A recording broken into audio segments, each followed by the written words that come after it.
आज हम लोग देखेंगे कैरेमर्स रूल यूजिंग मैट्रिक्स। मैट्रिक्स की हेल्प से हम लोग सिस्टम ऑफ इक्वेशंस को कैसे सॉल्व करते हैं। तो देखिए यहाँ पर मैं सिस्टम ऑफ इक्वेशंस लिख रहा हूँ।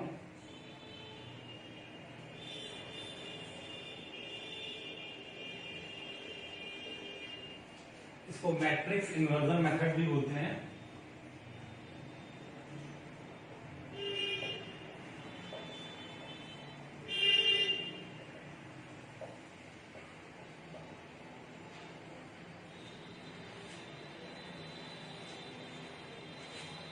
देखिए इस मेथड में क्या होगा,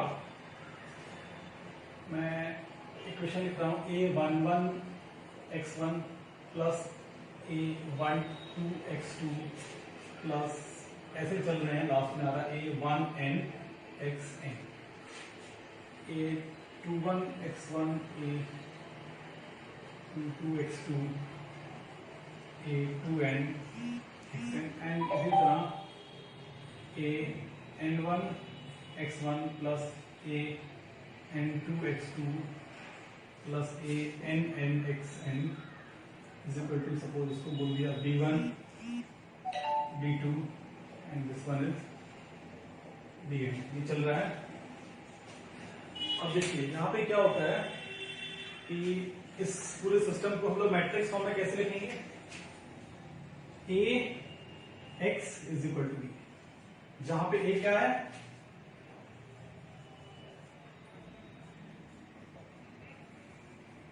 a11 a12 से लेके a1n, ये एक मैट्रिक्स है, a21 a22 a2n and last में an1 an2 ann। तो ऑर्डर n का मैट्रिक्स है एंड x क्या है देख लीजिए, x1 x2 से लेके xn तक एंड b क्या बनेगा, b1 b2 से लेके bn तक। बेसिकली हमको इसको सॉल्व करना है, इस सिस्टम को सॉल्व करना है।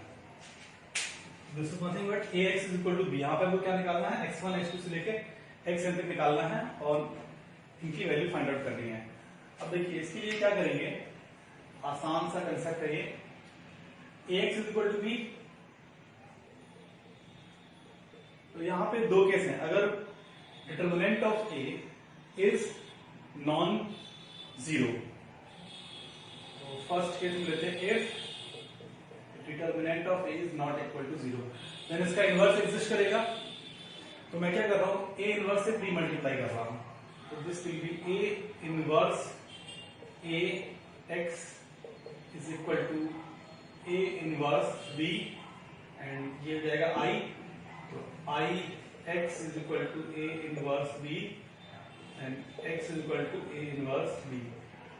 अब देख लीजिए इसका ऑर्डर क्या था, ये n क्रॉस 1, ये भी जो ऑर्डर आएगा वो n क्रॉस 1 का, क्यों, n cross n into n cross 1 क्या आ जाएगा, n क्रॉस 1। तो कंपेयर कर लेंगे एलिमेंट्स, तो यहां से हमको क्या मिल जाएगा, x1 x2 से लेकर xn तक की वैल्यू मिल जाएगी। ठीक है, तो हमारा सिस्टम ऑफ इक्वेशन है वो सॉल्व हो जाएगा। सेकेंड देखिए क्या होगा, अगर if determinant of a zero है, मतलब सिंगुलर है, तब क्या होगा उस केस में। तो देखिए उस केस में क्या होने वाला है, मेरे को वापस से ओरिजिनल इक्वेशन पे जाना पड़ेगा, a x is equal to b। मैं इसमें एडजॉइंट ऑफ a से मल्टीप्लाई कर रहा हूं, प्री मल्टीप्लाई कर रहा हूं एडजॉइंट ऑफ a से, तो ये बन जाएगा adjoint of a into x is equal to adjoint of a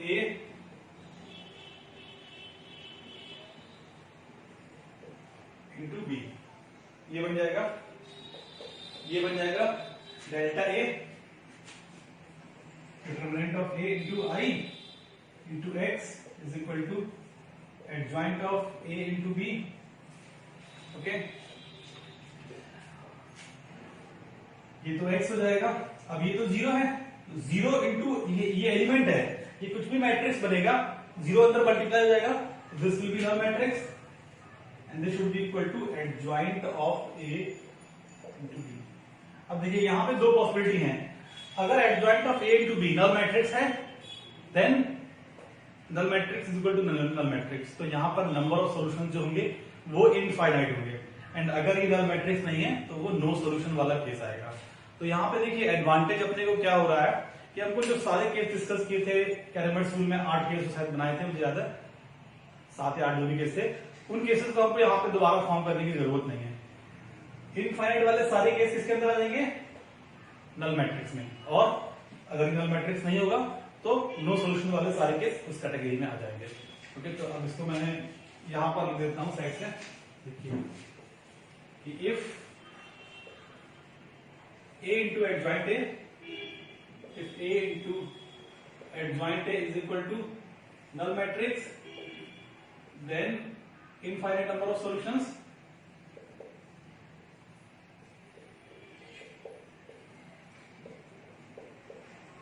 and if A into adjoint of A is not null matrix, then no solution.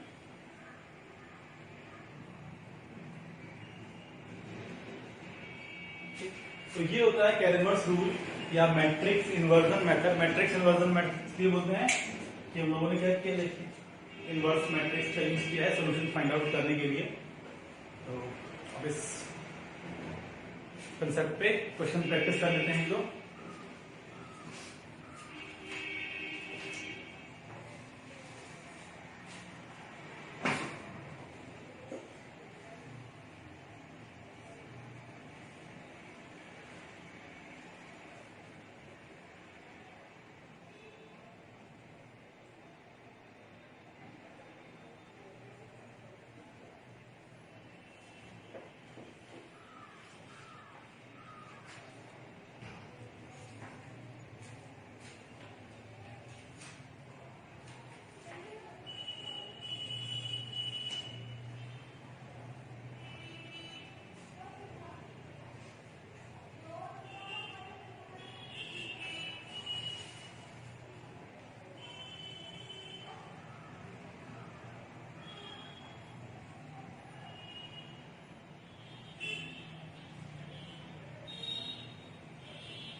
Okay let us अब इसमें एक example solve करते हैं.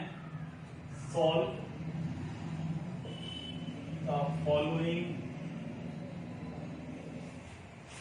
System of equations. देखिए x plus y plus z equal to 6, x plus y minus z equal to 0, 2x plus 3y minus z equal to 2.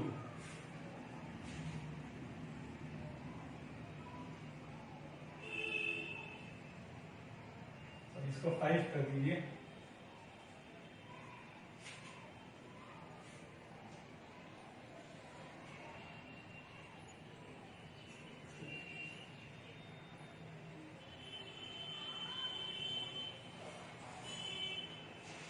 Okay ठीक है, इस system को हमको सॉल्व करना है.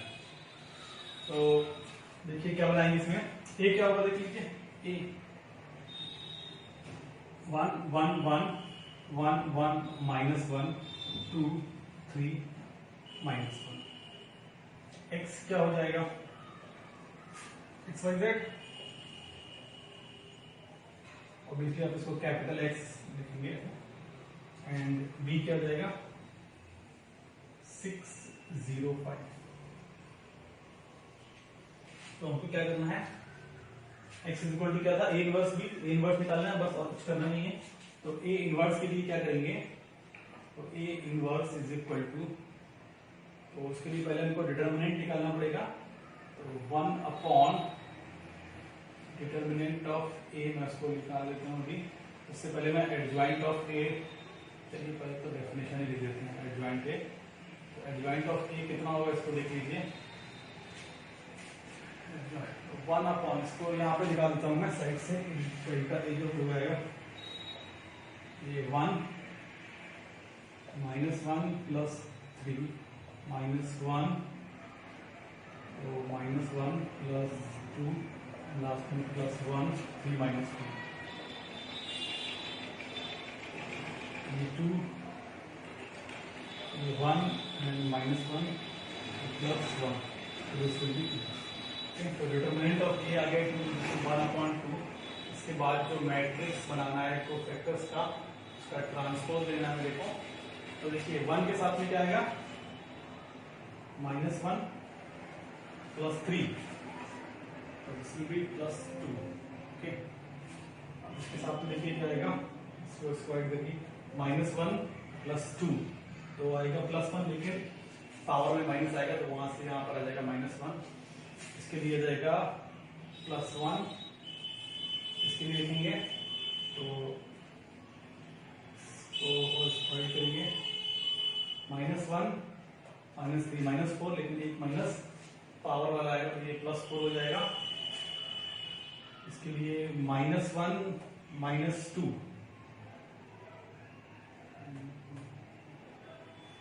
यहाँ पे मैंने सही लिखा है, इसको चेक कर लेते हैं. इसके लिए क्या होगा 3 माइनस 2, तो प्लस 1 आएगा, लेकिन प्लस माइनस प्लस ये ठीक लिखा है. इसके बाद यहाँ पर माइनस आ जाएगा, तो माइनस ठीक है लिखा है 8 पावर प्लस में आएगा. ठीक है, तो इसके लिए लिखेंगे this one minus 1 and minus 2, तो यहाँ पर आएगा माइनस 3. इसके लिए लिखेंगे तो इसको और स्क्वायर करेंगे तो 3 माइनस 2, 3 माइनस 2, लेकिन आएगा माइनस में एक पावर तो minus 1. So this is minus plus minus, और यहाँ पे जाएगा प्लस. तो इसके लिए लिखेंगे माइनस 1 एंड माइनस 1 माइनस 2. इसके लिए लिखेंगे इसको स्क्वायर कर देंगे, इसको और स्क्वायर कर देंगे माइनस 1 एंड माइनस 2, एक माइनस यहाँ से तो प्लस 2. इसके लिए लिखेंगे तो ये 0 आ जाएगा. इसका ट्रांसपोज करेंगे तो देखिए क्या आने वाला है.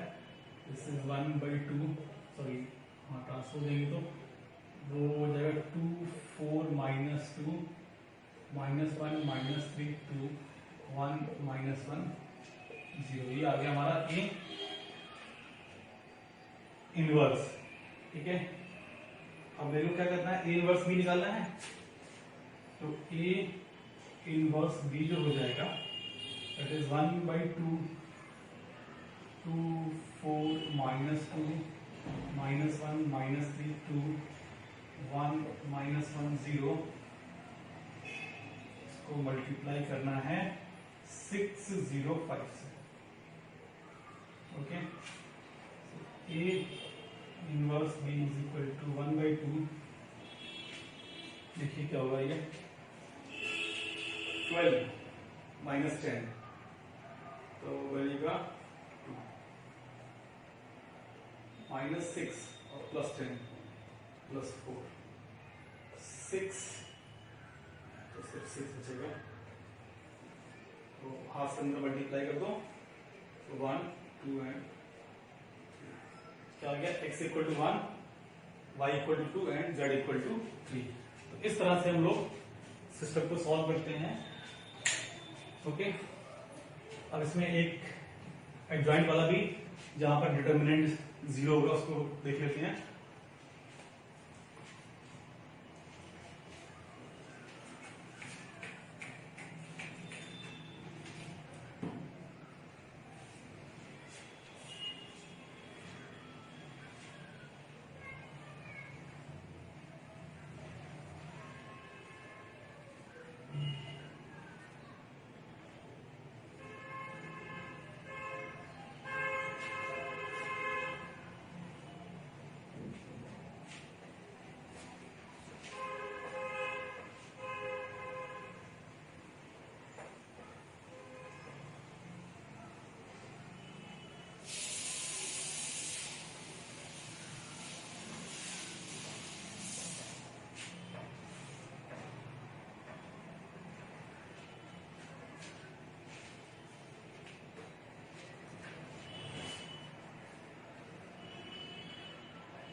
So that the following system of equations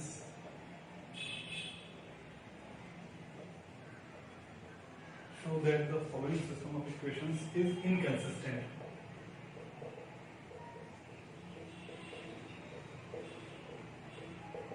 Okay, क्या है, 2x plus 4y plus 6z equal to 8, x plus 2y plus 3z equal to 5, x plus y plus 3z equal to 4। हमको दिखाना है कि ये इनकंसिस्टेंट है, मतलब क्या होगा, नो सॉल्यूशन वाला केस होना चाहिए। तो adjoint of a into b should not be null matrix and delta a should be 0।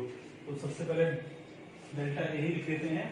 तो डिटर्मिनेंट ऑफ a क्या होगा, लिख लीजिए 2 4 6 1 2 3 1 1, और ये तो 0 हो गई, दिख रहा है 1 2 3 2 4 6। तो प्रोपोर्शनल है दोनों, तो ये क्या होने वाला है, 0। अब देखिए क्या निकालना है, adjoint of a into b। तो एडजॉइंट ऑफ a इज क्या फॉर्मूला देखिए, तो कोफैक्टर्स के मैट्रिक्स का ट्रांसपोज लिखना है। तो 2 का कोफैक्टर देखिए जाएगा 6 माइनस 3, 3 4 की लिखेंगे, इसको ऐड करेंगे तो इसको और इसको ऐड करेंगे, 3 माइनस 3 0 आ जाएगा यहाँ पे, तो और इसके लिखोगे तो 1 माइनस 2, तो ये -1 आ जाएगा। इसके लिए लिखेंगे इसको हाइड करोगे तो 12 माइनस 6, तो यहाँ पर -6 लेकिन साइन -1 की पावर से आ जाएगा, ये प्लस में 6 हो जाएगा। अब यहाँ पे इसको और इसको हाइड कर दो तो 6 माइनस 6 0, इसलिए लिखेंगे तो ये ऑर्डर पावर वाला है, यहाँ पर माइनस आएगा, इसको स्क्वायर कर दो तो 2 माइनस 4 -2 आएगा, लेकिन एक माइनस पावर से आएगा। ये है 1 1 प्लस माइनस प्लस, यहाँ प्लस आने वाला है, इसको स्क्वायर करेंगे तो 12 माइनस 12, तो ये 0 आ जाएगा। इसके लिए लिखोगे, इसको स्क्वायर करोगे तो 6 माइनस 6, ये भी 0 आ जाएगा। एंड लास्ट इसके लिए लिखोगे तो 4 माइनस 4, ये भी क्या आ जाएगा, 0 हो जाएगा। इसका ट्रांसपोज देना है तो एडजॉइंट ऑफ ए जो बन जाएगा 3 0 -1 6 0 2 0 0 0। अब हमको निकालना है adjoint of A into B, तो adjoint of A into B is 3 0 -1 6 0 2 0 0 0 into 8 5 4, ये बनेगा। ओके, देखिए क्या होगा, आप निकालिए इसको 24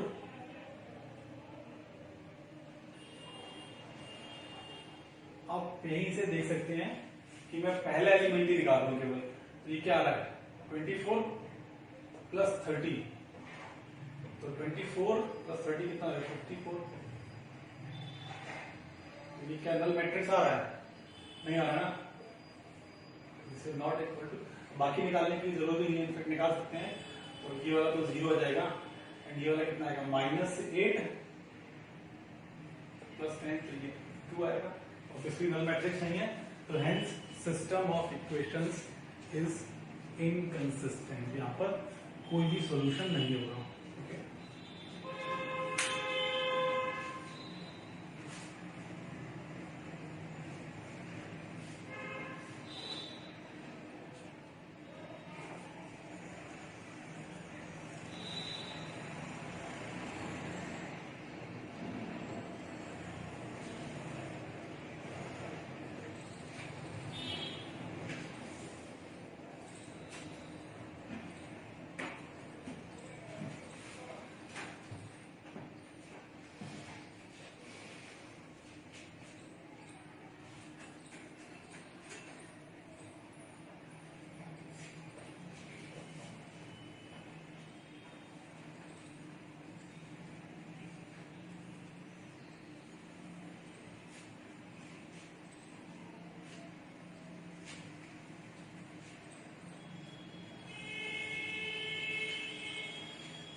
देखिए नेक्स्ट कंसेप्ट जो हम लोग डिस्कस करने वाले हैं that is rank of a matrix.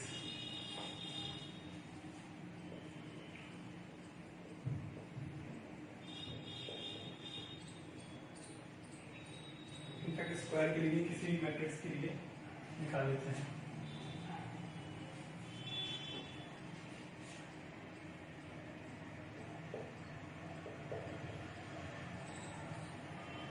तो देखिए ये क्या होता है, जो रैंक ऑफ मैट्रिक्स है ये हम लोग कैसे निकालते हैं, तो थोड़ा सा उसका फॉर्मली पहले डेफिनेशन समझ लेते हैं। तो देखिए रैंक ऑफ मैट्रिक्स के लिए क्या करना पड़ता है कि एवरी स्क्वायर सब मैट्रिक्स मतलब मुझे गिवन मैट्रिक्स है, चाहे वो स्क्वायर मैट्रिक्स हो या नहीं हो, उसके जितने भी सब मैट्रिक्स बन सकते हैं स्क्वायर। तो सपोज अगर वो मैट्रिक्स 3x4 का है तो उसमें 3x3, 2x2, 1x1 जितने भी ये स्क्वायर मैट्रिक्स बन सकते हैं, ठीक है, उन सबको हम लोग बोलते हैं क्या, सब स्क्वायर मैट्रिक्स। तो एवरी, मैं यहाँ पर पूरा डेफिनेशन लिख देता हूँ फिर उसको एक्सप्लेन कर दूंगा। तो यहाँ पर क्या होना चाहिए कि matrix has rank R if, यहां पे दो कंडीशन होंगी। फर्स्ट, एवरी स्क्वायर सब मैट्रिक्स, एवरी स्क्वायर सब मैट्रिक्स ऑफ ऑर्डर R+1 और मोर, आर सिंगुलर मतलब उनका डिटरमिनेंट क्या होगा, 0, ठीक है। एंड सेकेंड कंडीशन यहां पे ये होगा कि at least one square matrix of order R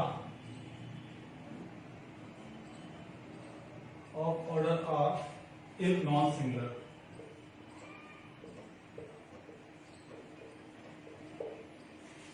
तो अभी ये डेफिनेशन आपको समझ में नहीं आ रहा होगा, मैं अभी एक्सप्लेन कर देता हूँ इसलिए क्या है। और रैंक ऐसा नहीं है कि सिर्फ स्क्वायर मैट्रिक्स के लिए निकलेगा, किसी भी मैट्रिक्स के लिए हम लोग रैंक निकाल सकते हैं, ओके। तो मैं एक मैट्रिक्स ले रहा हूं, इनफैक्ट स्क्वायर मैट्रिक्स नहीं ले रहा हूं। और देखिए सपोज मैंने मैट्रिक्स लिया है ए, 1 2 3 4 2 3 4 5 3 4 5 6, ठीक है। देखिए ये जो मैट्रिक्स है, अब इसके क्या 4x4 का कोई इससे मैट्रिक्स बन सकता है, नहीं बन सकता, क्योंकि 4x4 तो है ही नहीं। इसका ऑर्डर क्या है, तो ये 3x4 का है, 3x4 का। तो स्क्वायर मैट्रिक्स जो बनेंगे वो मैक्सिमम 3x3 का होगा। अब देखिए इसका ऑर्डर 2 होगा अगर सारे 2 से ऊपर वाले जो भी स्क्वायर मैट्रिक्स हैं वो कैसे होना चाहिए, सिंगुलर, मतलब उन सब का डिटरमिनेंट क्या होगा, 0। अगर मैं सपोज इसको और बड़ा करता, इसको बोलता मैं 4x5 का है और ऑर्डर बोल रहा हूं 2 है, सॉरी रैंक 2 है। रैंक 2 होने का मतलब क्या हो जाएगा कि 2x2 जो सब मैट्रिक्स है, अच्छा 2x2 सब मैट्रिक्स का मतलब क्या है, आप कितने एनी नंबर ऑफ रो या कॉलम को छोड़ने के बाद जो मैट्रिक्स बनता है उसको बोलते हैं सब मैट्रिक्स। जैसे अगर मैं यहाँ पे ये 2 कॉलम और ये एक रो छोड़ दूं तो ये वाला मैट्रिक्स बचेगा 1 2 3 4, ये क्या कहलाएगा, सब मैट्रिक्स ऑफ ऑर्डर 2, ठीक है। अगर मैं इस कॉलम 1 को छोड़ दूं, कॉलम 4 को छोड़ दूं एंड रो 3 को छोड़ दूं तो ये वाला मिल जाएगा सब मैट्रिक्स ऑफ ऑर्डर 2। इनफैक्ट अगर मैं सिर्फ कॉलम 4 को छोड़ दूं तो मुझे ये 3x3 का सब मैट्रिक्स मिल जाएगा। तो एनी नंबर ऑफ रो या कॉलम को लीव करने के बाद या उसको कंसीडर नहीं करने के बाद जो स्क्वायर मैट्रिक्स बनेगा तो सब स्क्वायर मैट्रिक्स बोलेंगे। एंड सब मैट्रिक्स का मतलब ये होता है कि अगर हम लोग सिर्फ अगर सब मैट्रिक्स बात कर रहे हैं, स्क्वायर सब मैट्रिक्स का नहीं, तो किसी भी रो या कॉलम को छोड़ने के बाद जो बनेगा वो क्या कहलाएगा, सब matrix. In fact matrix itself is सब मैट्रिक्स, अपने आप का होता है वो, ठीक है।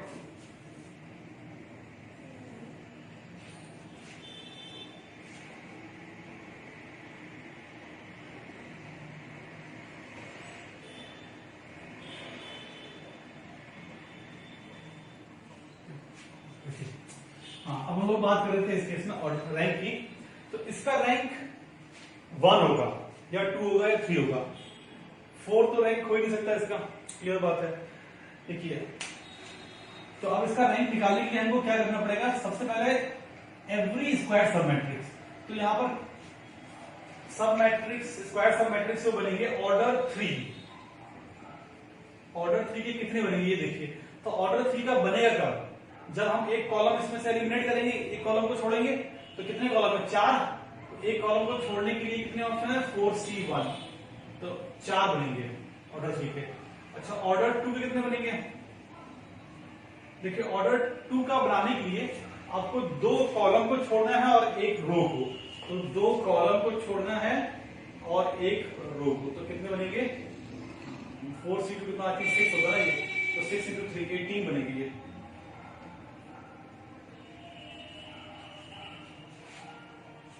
ओके, और ऑर्डर 1 के कितने बनेंगे? ऑर्डर 1 के लिए, इनफैक्ट ऑर्डर 1 के तो पूरे 12 भी बनेंगे, देखिए हर एक बन जाएगा। और उसको अगर एक्सप्लेन करना है यहां से, तो देखिए कैसे एक्सप्लेन करेंगे। आपको कितनी कॉलम छोड़ने हैं? तो 1 2 3 कॉलम छोड़ने हैं एंड 2 रो छोड़ने हैं। तो 3 कॉलम, तो 4C3 into 3C2, तो ये जाएगा 4 into 3 दैट इज 12। ओके, अब देखिए इस मैट्रिक्स का रैंक हो जाएगा 3 अगर ये ऑर्डर 3 वाले जितने भी बन रहे हैं उसमें से एटलीस्ट एक ऐसा हो कि नॉन सिंगुलर, मतलब determinant non zero. At least 1 square matrix of order R is non singular, तो क्या जाएगा? और उससे ऊपर वाले सारे r+1 आर सिंगुलर, मतलब यहां पे 3 हो जाएगा अगर ऑर्डर 3 के जितने भी बनेंगे, 4 हैं, वो चारों कैसे होने चाहिए? चारों में से एटलीस्ट एक ऐसा होना चाहिए जिसका डिटर्मिनेंट क्या हो? Non zero. ऑर्डर 2 होगा। ओके, 3 वाले में एक डाउट आपको आ सकता है कि सर r+1 नहीं है तो उसका टेंशन नहीं लेना आपको, मतलब जैसे ऑर्डर 3 का है तो ऑर्डर 4 का तो यहाँ पर कोई बनेगा ही नहीं, तो उसका आपको टेंशन नहीं लेना। अगर बनेगा तब वो क्या होना चाहिए था? 0। जैसे 2 के लिए अगर हम बात करेंगे तो 2 के लिए देखिए क्या होगा, इसका रैंक 2 होगा कब? जब एटलीस्ट एक ऐसा इन 18 में से एक ऐसा होना चाहिए मैट्रिक्स जिसका डिटर्मिनेंट क्या होगा? नॉन जीरो, एंड r+1 मतलब 2+1 3 4 5 जितने बनेंगे, तो यहां पर सिर्फ 3 बन रहा है, ऑर्डर 3 का बन रहा है मैक्सिमम, तो ये वाले चारों क्या होना चाहिए? 0। क्लियर? तो ये मैंने रैंक 2 को सोच के लिखा है मैट्रिक्स। आप देख सकते हैं कैसे। ये बताइए ऑर्डर 3 के कैसे मिलेंगे? आप इसको एलिमिनेट करेंगे इस वाले को, तो क्या होगा? ये क्या लिखा है? 1 2 3 2 3 4 एंड 3 4 5। अगर मैं कॉलम 2 और कॉलम 3 को रिप्लेस कर दूं C2 - C1 and C3 - C1 से, या फिर सिंपली मैं C2 को रिप्लेस कर दूं, देख लीजिए ये आप कैसे भी कर सकते हैं। अगर मैं कॉलम 2 जो लिखा है उसको रिप्लेस करूंगा, मैं पहले इसकी बात कर रहा हूं, सिर्फ कॉलम 2 को रिप्लेस करूंगा C2 - C1 से, क्या बनेगा? 1 1 1, एंड इसी तरह इसको भी रिप्लेस करूंगा इससे, ये क्या बनेगा? 1 1 1। तो 2 कॉलम आइडेंटिकल हो जाएगा, तो वो क्या हो जाएगा? 0। इनफैक्ट सारे ही ऐसे बनने वाले हैं, मैंने वो लिखा हुआ है ऐसे ही सोच के। तो देखिए यहाँ पे क्या बन रहा है? 1 2 3 4 2 3 4 5 3 4 5 6, तो सबका डिफरेंस 1 है। ओके, तो ये बात क्लियर है कि इसमें जितने भी बनने वाले हैं, इनफैक्ट देखिए अगर मैं इसको फॉर अ मोमेंट एलिमिनेट करता हूं, इस वाले को, तो कॉलम 1 कॉलम 2 एंड कॉलम 3 ये बनेगा, तो वो भी 0 होगा। क्यों? मैं C2 को रिप्लेस करूंगा C2 - C1 से, तो क्या बनेगा? 1 1 1, एंड इसको रिप्लेस कर दूंगा अब ये C3 बन जाएगा C3 - C1 से, तो ये क्या बनेगा? 3 3 3। तो 1 1 1 3 3 3, मतलब क्या हो रहा है? समझ गए? 1 1 1 एंड 3 3 3। तो 3 कॉमन निकालने के बाद या फिर उसके मल्टीपल में लिखा हुआ है, तो वो क्या हो जाएगी? 0। तो 3 क्रॉस 3 के यहाँ पे क्या होने वाले हैं? सारे 0, एंड 2 क्रॉस 2 का तो नॉन जीरो हो गई होगा। आप देख लीजिए, किसी को सपोज मैं इसी को पिक कर लेता हूं, ये वाला लिखा है, तो 15 माइनस 16, तो ये क्या हो जाएगा, नॉन जीरो। तो इस मैट्रिक्स का जो रैंक आएगा वो क्या आ जाएगा, रैंक जो आएगा इस वाले पर्टिकुलर केस में वो आ जाएगा। ओके, तो ये था कंसेप्ट ऑफ रैंक कि रैंक कैसे निकालते हैं। अब हम लोग देखेंगे रैंक का यूज क्या होता है।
कि हम लोग रैंक का यूज नेक्स्ट क्लास में देखेंगे, क्योंकि रैंक को समझने के अभी रैंक का यूज मतलब हम लोग करेंगे सिस्टम ऑफ इक्वेशंस को सॉल्व करने के लिए।